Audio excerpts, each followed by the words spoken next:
So, Chef, show us kind of what we picked out here from the case. Hold it up big so the old boomstick over there. Boomstick, you got this? Love it, dude.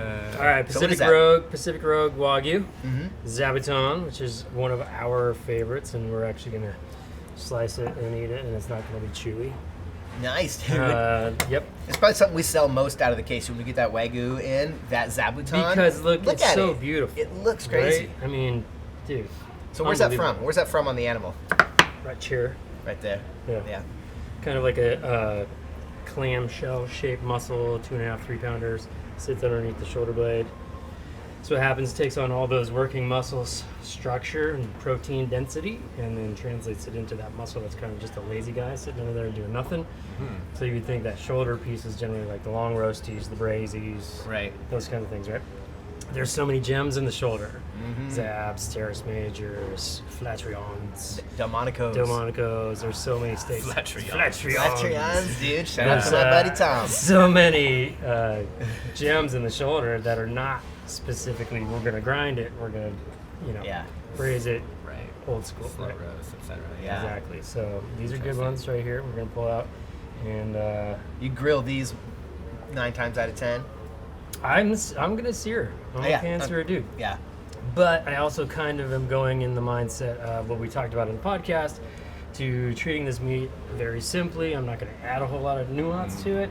Not even gonna pepper it. I'm just gonna salt. Yeah. Smash a little garlic, a little thyme, Wagyu tallow, Poale action. I always forget that.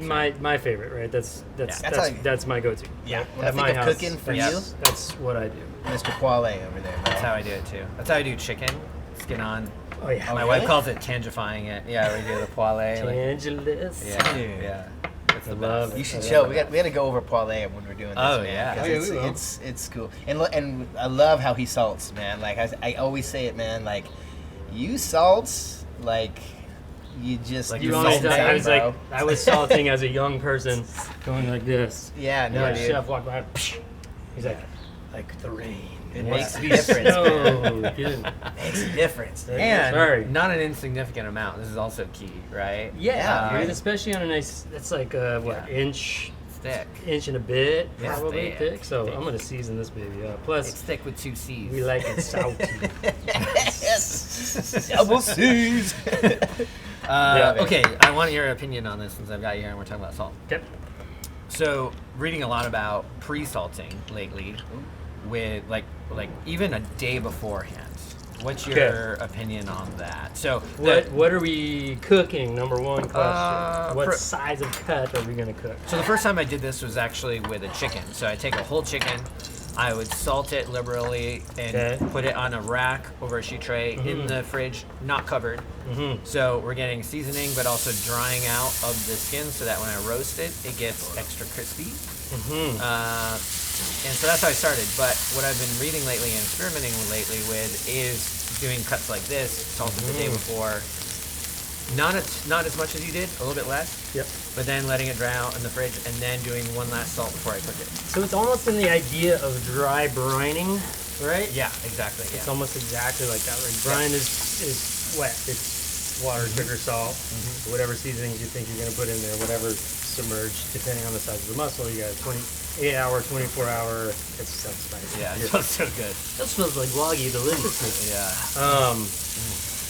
Yeah. So, short answer is, how long is it going to sit? Yeah. Because what you're doing is you're pulling out the moisture out of the muscle structure, right? Which is going to add to the pellicle. If you're picking up smoke, right, you're going to have that natural tackiness at the end of the day when you pull it out. And also, like a piece like this, I let it be in a little salty crust for anywhere from 8 hours to almost 24 overnight in the fridge if you want. But you have to kind of do that trial by error, right? Right. You can overdo it. You can, and then what's happening is you're partially curing that piece of meat, right? Okay. So the outer portion is going to start to get a little leathery, maybe a little bit more of the chewiness versus what we're going for here is a nice solid crispy. Yeah, right. So it's kind of trial by fire. Yeah. Right? And why do you press down on the meat like that? I always see you guys doing that. I don't press too hard. Okay. I'm just giving it a little warm and burn. Oh, you know, you're gonna get Little- touched a lot, maybe in the Okay. middle, you know? With Tyler there. I'm okay with that. See? See? Yeah, hey, we're all See? friends. I don't know But why yeah. you guys are so weird about it. You're trying to get like even I contact so it just, sears yeah, properly? I'm just looking for that rad, crusty first sear, right? Wow, look at that. I got That's amazing. I gotta take photos of this. Okay, a lot of that has to do with the amount of Wagyu fat that I just put in there. Yeah. Beef tallow. To give it that initial crispy, crunchy sear. Not necessarily pan frying. Where pan frying would be like, you know, a quarter to halfway up on the piece of meat. But I do generally get a little bit liberal with my initial fat in the pan, especially if we're using Wagyu tallow. We're using butter. It's just you have that separation. There's a bunch of protein structures that start to stick to the pan. Yeah. Where this is just pure, luscious liquid gold. Yeah. Right. Also, as this beef cooks, being that it's Wagyu, it's also going to start to release its own fatty juices coming out. Right? Yes. So we're going to turn this down to low. Slow and low this baby. So get that initial sear, Yeah. flip, Look and at then that. slow and low. Look at that. Dude, that's a nice crust, man. Crusty, crunchy. Dude.